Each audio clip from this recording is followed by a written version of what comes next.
तो चलो आज हम लोग नया चैप्टर स्टार्ट करेंगे और जिसका नाम है सेंटर ऑफ मास। ठीक है, चैप्टर का तुम्हारा नाम होगा centre of mass.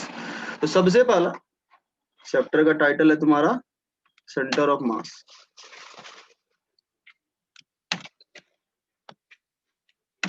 Centre of mass simply हम इसको COM भी लिखा करेंगे। ठीक है,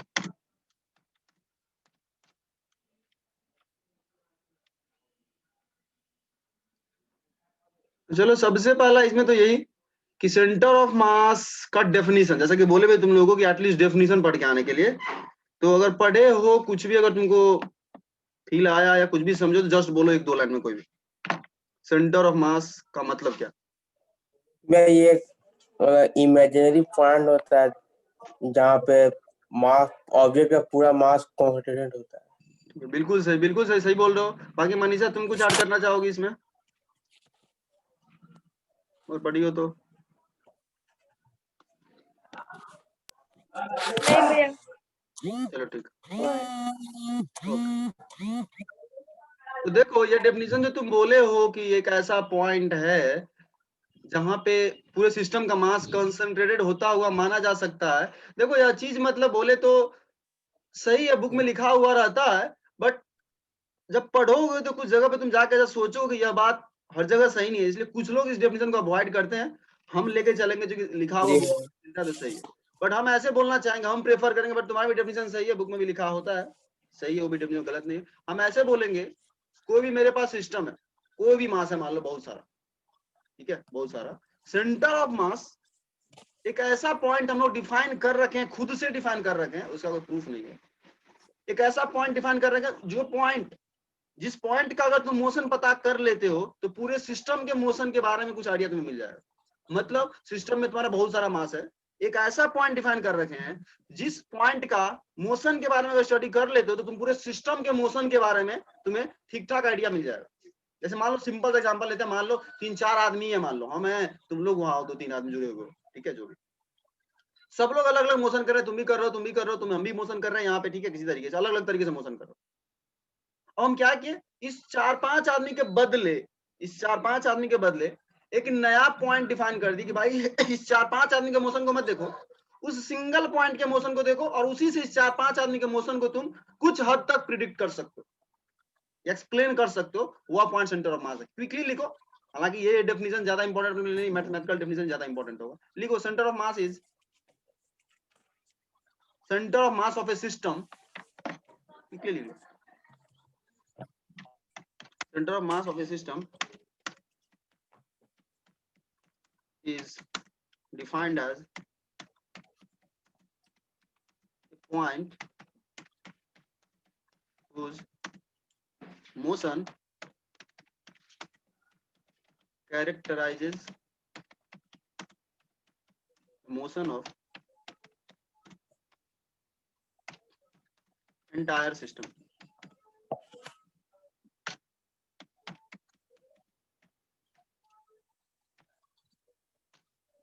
एक ऐसा पॉइंट है जिस पॉइंट का मोशन पढ़ लेने से तुम पूरे सिस्टम के मोशन को, हम ये नहीं बोले कंप्लीटली बता पाओगे, बट कुछ हद तक तुम कैरेक्टराइज कर सकते हो। अब इसको डिफाइन करने का पहले बोलते हैं, वर्ड्स में डिफाइन करने का बहुत सारा अप्रोच है, पहले बोल देते हैं। कोई मतलब 100% सही कोई एक ही डेफिनेशन हम नहीं बोलेंगे, सारा अपने अपने जगह पे सही। तो सेंटर ऑफ मास पहले ही समझ लो, एक पॉइंट है, किसी भी चीज का सेंटर ऑफ मास एक पॉइंट होता है, उसका कोई डायमेंशन नहीं होगा, जस्ट एक पॉइंट होगा, जस्ट एक पॉइंट होगा। अब हम लोग जो अगले 2-3 लेक्चर में पढ़ने वाले हैं या सीखने वाले हैं, जो बोल लो, सेंटर ऑफ मास वो जो पॉइंट है, यहाँ डेफिनेशन में देखो लिखा हुआ एक पॉइंट है, एक पॉइंट। इस पॉइंट को ढूंढना सीखेंगे। हमें सिस्टम दे रखा है, इस पॉइंट को ढूंढ के बताओ कहाँ पे है, और पॉइंट को ढूंढने का मतलब होता है उस पॉइंट का कोऑर्डिनेट बताओ, एक्स कोऑर्डिनेट, वाई कोऑर्डिनेट, और अगर 3 डायमेंशन में तो जेड कोऑर्डिनेट भी याद कर लो। तो सिंपल हम लोग अब जो अपना काम है यही कि इस पॉइंट को कैसे ढूंढे, वही सीखना है। तो हाउ टू लोकेट, जो पॉइंट है, locate the centre of mass of A system.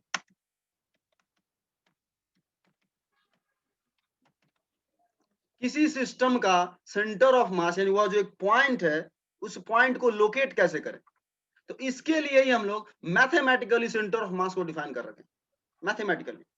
अब यहाँ पे क्या समझ लो, ये जो हम सिस्टम सिस्टम बार बार बोल रहे हैं, सिस्टम सिस्टम, यह सिस्टम तुम्हारा दो तरह का होता है। अगर थोड़ा सा बुक देख के आओगे तो ठीक है, नहीं देख के आओगे तो कोई दिक्कत नहीं है। वैसे यहाँ पे पहले हम लोग लेंगे discrete system.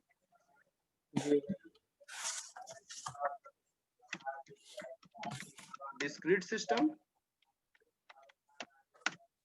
Discrete mass system बोलो जो बोलो। और दूसरा लेंगे दो लेक्चर बाद या 3 लेक्चर बाद लेंगे कंटिन्यूअस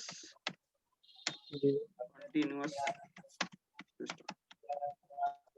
हम लोग अभी डिस्क्रीट पे ही फोकस करेंगे, बट पहले मतलब बता दे दोनों का, फिर हम लोग डिस्क्रीट वाले पे भी फोकस करेंगे 2 दिन तक। देखो डिस्क्रीट क्या समझो, तुम्हारे पास क्या होगा, अलग अलग जगह पे मास पड़ा होगा। मान लो ये 4 ही पॉइंट लेते हैं, ये पॉइंट यहाँ, ये पॉइंट। मान लो 1 केजी का मास यहाँ पे पड़ा हुआ है, इस पॉइंट पे 1 केजी का मास है, इस पॉइंट पे 1 केजी का मास है, इस पॉइंट पे 1 केजी का मास है, 2 केजी का मास है, कुछ भी अलग अलग डिस्क्रीट पॉइंट्स पे मास पड़ा हुआ है। इस पूरे सिस्टम को बोलेंगे डिस्क्रीट सिस्टम है। इसमें आपस में आकर के कोई जुड़ा हुआ नहीं, सब अलग अलग है, पड़ा हुआ है सिस्टम में 4 जगह पे अलग अलग मास पड़ा हुआ है, इसको बोलेंगे डिस्क्रीट सिस्टम। और सिंपल हम तुमसे बोले, मान लो एक सेकंड को कोई प्लेट है तुम्हारे पास, एक सेकंड को प्लेट का भी कुछ मास होता है। इस प्लेट में अगर देखो तो तुम्हारे पास इनफाइनाइट पॉइंट है और सारा का सारा पॉइंट एक दूसरे से कनेक्टेड है, कंटिन्यूअस है। तुम 2 पॉइंट के बीच ये नहीं बोल सकते कि हमें दिख रहा है क्लियर कट गैप है कुछ। अब वो अलग बात है, इंटरमॉलिक्यूलर लेवल पे नहीं हम बोलेंगे, बाहर से अगर देखते हो तो प्लेट में क्या दिखता है, पूरा पूरा कंटिन्यूअस। तो वैसे सिस्टम का हम लोग सेंटर ऑफ मास निकालना 2 लेक्चर बाद सीखेंगे। अभी हम लोग फोकस कर रहे हैं centre of mass of A discrete system. तो जस्ट ये नेटवर्क बता दिया हम लोग का कैसे जाने वाला है अभी अगला 3-4 लेक्चर। डिस्क्रीट सिस्टम का सेंटर ऑफ मास निकालना सीखेंगे और फिर कंटिन्यूअस पे जाएंगे। दोनों में डिफरेंस तुम्हें होपफुली हम बता दी। तो लिखना है तो क्विकली लिखो, नहीं तो फिर नेक्स्ट पेज पे हम जाएंगे।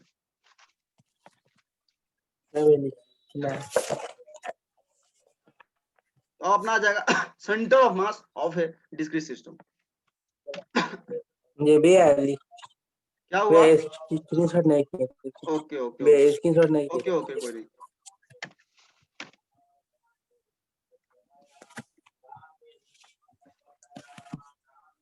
ये हो गया। और दूसरी बात हम ये भी तुम लोग को बोल दें, आगे पढ़ा रहे हैं तो अब कोशिश तुम लोग ये किया करो, कोई भी चैप्टर्स पढ़ते हो ना तो खुद से किसी हर चैप्टर का 10 पेज का 15 पेज का नोट्स तैयार करो। अभी घर पे हो पहले ही बोल देते हैं, क्योंकि हम पर्सनली ऐसा मानते हैं कि टीचर से ज्यादा यूजफुल तुम्हारे लिए खुद का बनाया हुआ नोट्स होता है। मतलब ये नहीं टीचर का नोट्स रेफर करो, पढ़ो जो पढ़ाया है, उससे क्या करो एक्सट्रैक्ट करके खुद से 10 पेज का नोट्स बनाओ, खुद के अकॉर्डिंग, खुद के लैंग्वेज में, उससे रिवीजन करना हर चीज आसान होता है। हर चीज तुम्हें बताते हैं, हर चीज आसान होता है। टीचर के क्लास को फॉलो कर पा रहे हो, लिखो सारा उनका भी नोट्स, बट घर पे आकर के बाद में संडे कोई टाइम जब मिले बैठ करके खट से सारी चीजों को, खासकर जो तुम्हें लगता है कि जिसमें हमें दिक्कत हो रहा है, जो तुम्हें हमेशा ध्यान रहता है उसको स्किप कर सकते हो, यानी शॉर्ट फॉर्म में खुद का नोट्स, खुद से बनाया हुआ नोट्स बहुत यूजफुल होता है, पहले बोलते हैं। और वो एक बार बन जाएगा फिर तुमको कभी भी प्रॉब्लम नहीं होगा। सर लोग का नोट्स देखोगे तो हो सकता है कि तुम 2 महीने बाद फिर तुम्हें कुछ कंफ्यूजन है, पर खुद का बनाए हुए नोट्स में कभी कंफ्यूजन नहीं आता। चलो ठीक है, स्टार्ट करते। तो हम लोग आने वाले हैं centre of mass of A discrete system. तो क्लास को फॉलो करो, घर पे जाके खुद से नोट्स बनाने की आदत डालो, खास करके एटलीस्ट फिजिक्स में तो बढ़िया से वर्क करता है, फिजिक्स में भी और मैथ्स में भी। केमिस्ट्री में तो इन्फॉर्मेटिव होता है, तो सर के नोट्स पे भी डिपेंडेंट रह सकते हो कॉन्टेक्ट। चलो, centre of mass of A discrete system. Discrete system मतलब हमारे पास बहुत सारा मास पड़ा होगा, तो जनरल कितना मास ले लें, n पॉइंट मास। अब n2 हो, 3 हो, 4 हो, 5 हो, कुछ भी। तो मान लिया मेरे पास एक सिस्टम है जिसमें अलग अलग पॉइंट पे n जगह कुछ कुछ मास पड़ा हुआ है। मान लो इसका मास है m1, इसका मास है m2, इसका मास है m3, सब डिस्क्रीट है, अलग अलग जगह पे पड़ा हुआ है। इसका मास है m4। ऐसा डॉट डॉट डॉट मेरे पास n पार्टिकल्स पड़ा है, और nवा पार्टिकल जो होगा उसका मास है mn। नामी है सेंटर ऑफ मास, बहुत सारा मास है, उन सभी को हटा करके एक सिंगल वाला पॉइंट बताओ, mm, ठीक है। अब तुम्हें क्या करना है, अब देखो गौर से, तुमसे पूछे M1 कहाँ पे है, तो तुम बोलोगे यहाँ पे, बोलेंगे यहाँ पे मतलब कहाँ पे, उसका पोजीशन बताओ, तो तुम बोलोगे पोजीशन बताएंगे जब हम एक्सिस डिफाइन करेंगे तब तो बता पाएंगे कि इस एक्सिस के रिस्पेक्ट में इसका पोजीशन वेक्टर ये।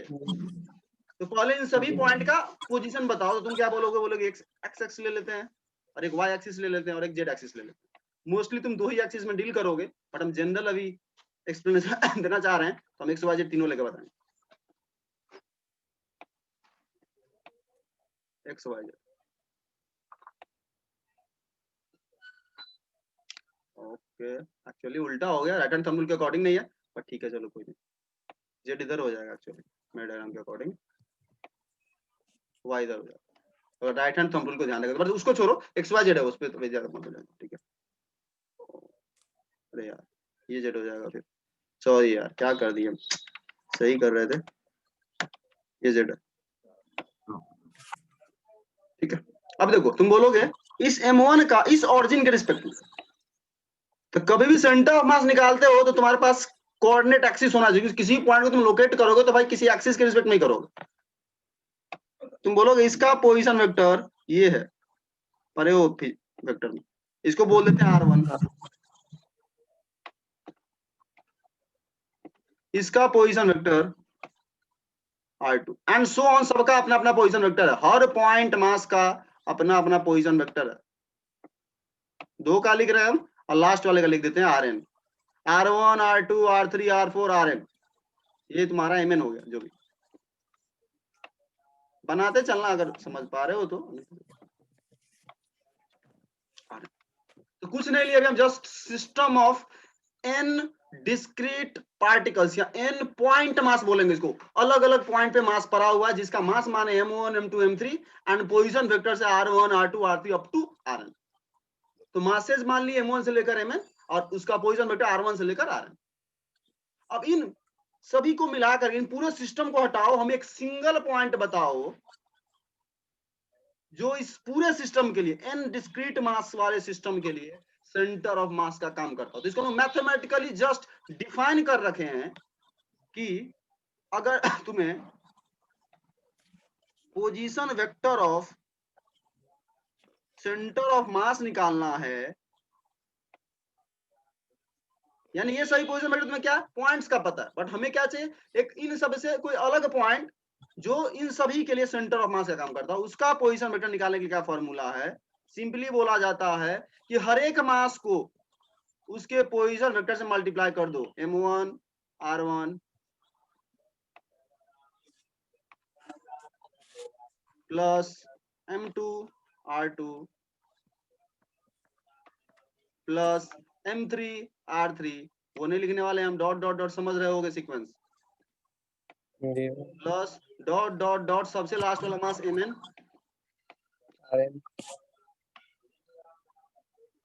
और Rn डिवाइडेड बाय पूरे सबका मास ऐड कर दो, M1 plus M2 plus M3 plus dot dot dot up to Mn।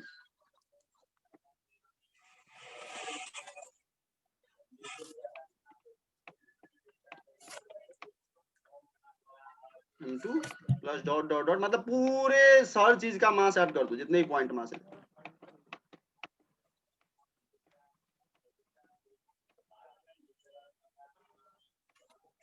ये तुम्हारा हो गया centre of mass of A discrete system का, ये तुम्हारा डेफिनेशन, स्टैंडर्ड डेफिनेशन हो गया। ये डेफिनेशन है, पहले बोलते जस्ट डिफाइन कर दिया गया है।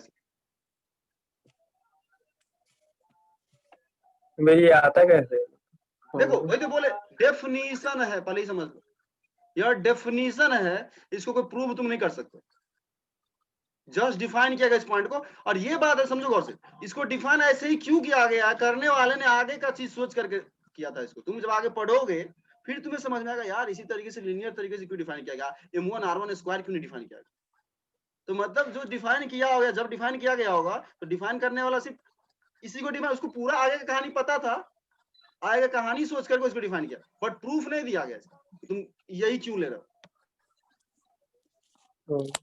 तुमको थोड़ा सा लॉजिक समझ में आएगा कि ऐसा ही क्यों किया गया है, तुमको बाद में आगे पढ़ोगे तब समझ में आएगा, हाँ भाई इसको ऐसे ही क्यों किया गया, कुछ ना कुछ सोचने वाला सोच के किया होगा, लोग ऐसा ही कंसिडर क्यों किया।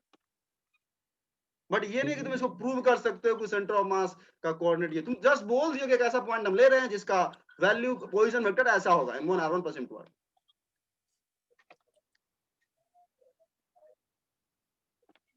और यह पॉइंट बहुत स्पेशल है अपने आप में, जब तुम थोड़ा और चैप्टर्स पढ़ लोगे फिर तुमको इसका फील आएगा कैसे डिफाइन करने का क्यों। ठीक है, तो लिख लो क्विकली, लिख लिया लिख लियो चलो।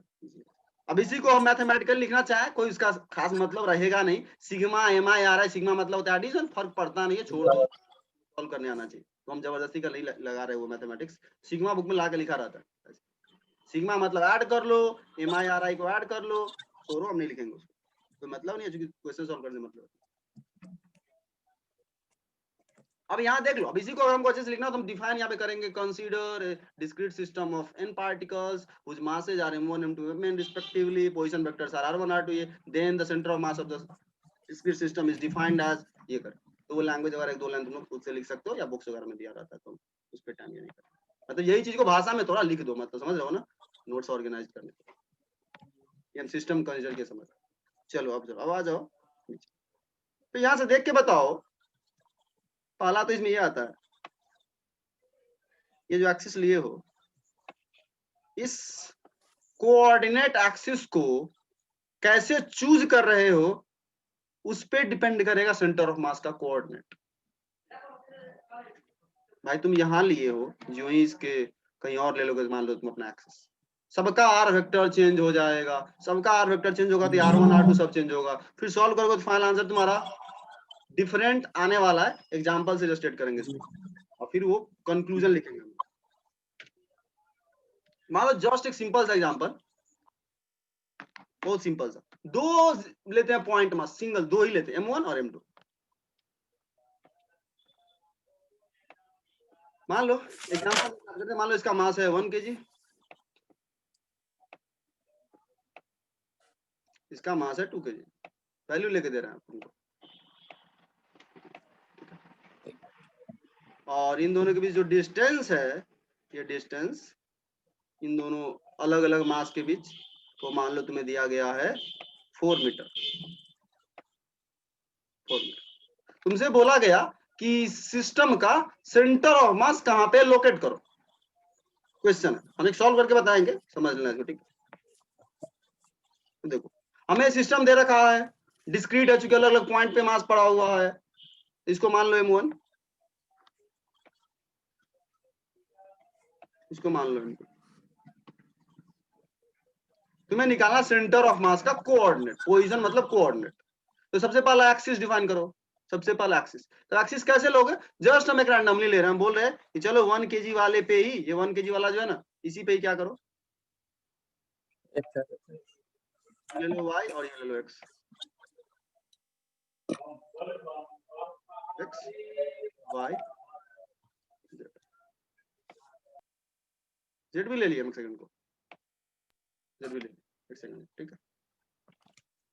अब हम लगाते हैं सेंटर ऑफ मास निकालना है, पोजीशन निकालना है, तो सबसे पहले तुम्हें क्या करना होगा, इस पॉइंट का पोजीशन वेक्टर r1 पता करना होगा, इसका भी r1 पता करना होगा, r1 r2 का मतलब कोऑर्डिनेट हो जाएगा, क्या समझ पा रहे हो जी भाई, r1 मतलब क्या होता था, x i cap plus y j cap, coordinate ही तो होता था वो, x1 y1 बोल दो, इसको x2 y2 बोल दो, तो x कोऑर्डिनेट y कोऑर्डिनेट के भी टर्म्स में तुम लिख सकते हो, तो वही हम करने वाले अगले पेज में। हम क्या किए,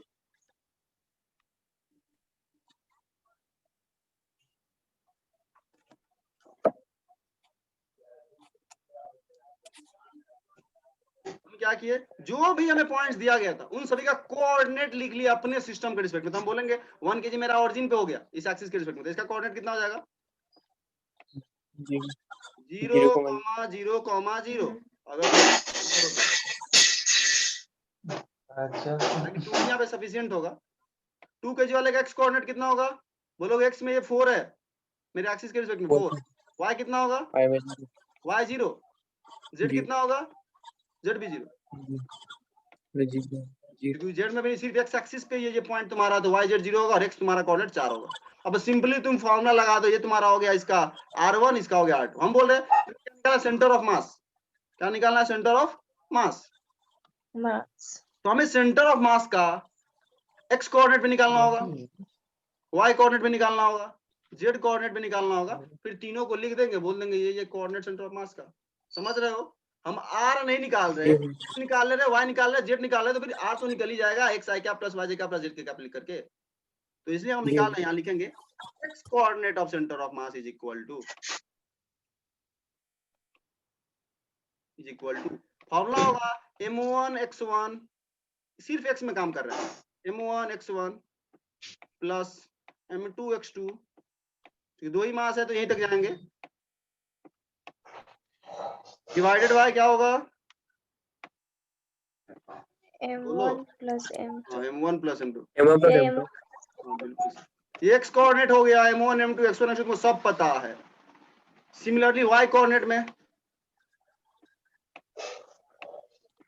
ये हम लिखने वाले नहीं है, यही चीज तुम्हारा y में रिपीट हो जाएगा expression, m1 y1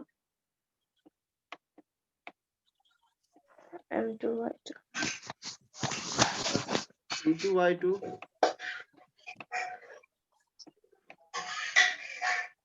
y m1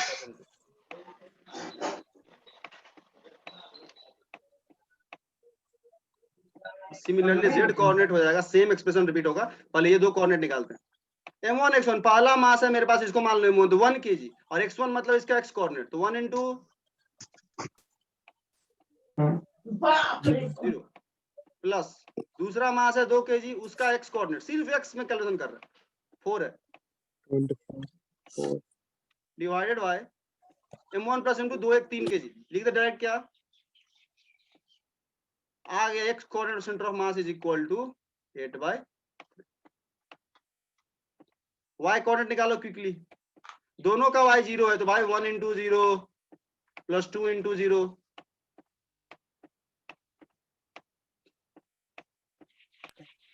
zero हो जाएगा, 0 हो जाएगा, डायरेक्ट लिख देते हैं, समझ पा रहे हो, जेड कोऑर्डिनेट पे 0 हो जाएगा, समझ पा रहे हो क्या, जी भैया, क्योंकि दोनों का जेड भी 0,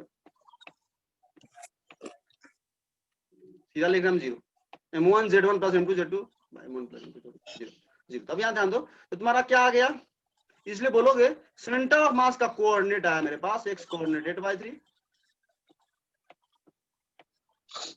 y कोऑर्डिनेट 0 और z कोऑर्डिनेट 0। कुछ बुक में जानबूझ करके ऐसा क्वेश्चन रहेगा, जेड को वो सॉल्व ही नहीं करेगा, वो जेड लेगा ही, उसको पता है कि दोनों का जेड 0 ही, एक ही प्लेन में लाई करा, तो क्यों तीसरा एक्सिस ले, बट जस्ट हम जनरलाइज करने के लिए ऐसा कंसीडर। तो ये पॉइंट कहाँ लाई करेगा ये बताओ, सिर्फ x में जाना है तुम्हें, कितना 8/3, तो 8/3 मतलब 2 पॉइंट समथिंग, मतलब आधा से कुछ ज्यादा है, अगर देखे तो इन दोनों के बीच का 2 पॉइंट समथिंग, 4 के आधा से कुछ ज्यादा है, मान लो इधर कुछ कितना है, 2.67, यानी यहाँ से 8/3 के डिस्टेंस पे सेंटर ऑफ मास तुम्हारा लाई कर रहा हो, ये तुम्हारा centre of mass, centre of एक पॉइंट आ गया, ये सेंटर ऑफ मास यहाँ पे, ये वाला पॉइंट जो 1 kg वाले से कितना डिस्टेंस पे है, 8/3 पे, तो इधर से कितना डिस्टेंस पे होगा, 4 - 8/3,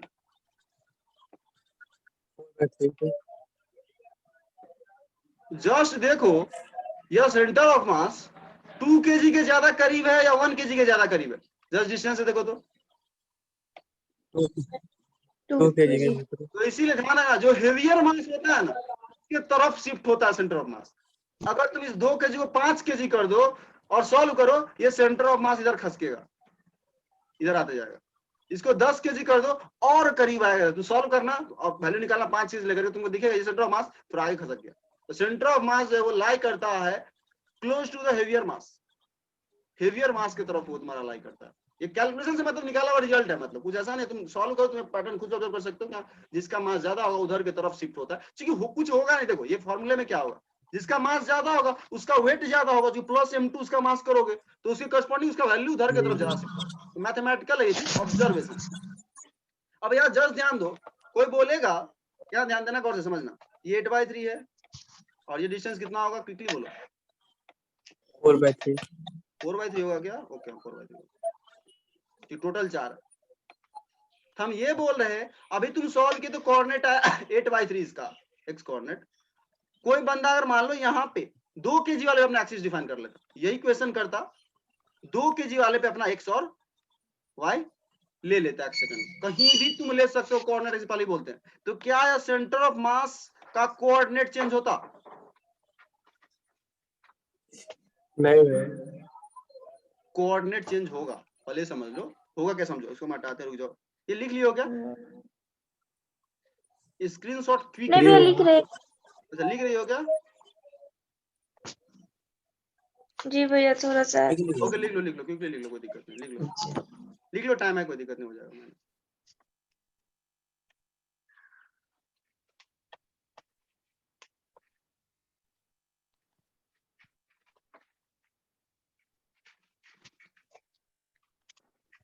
भैया हो गया। चलो देखो अभी इसी को हटा रहे हैं हम, इसलिए बोल रहे हैं इसको हटा रहे हैं।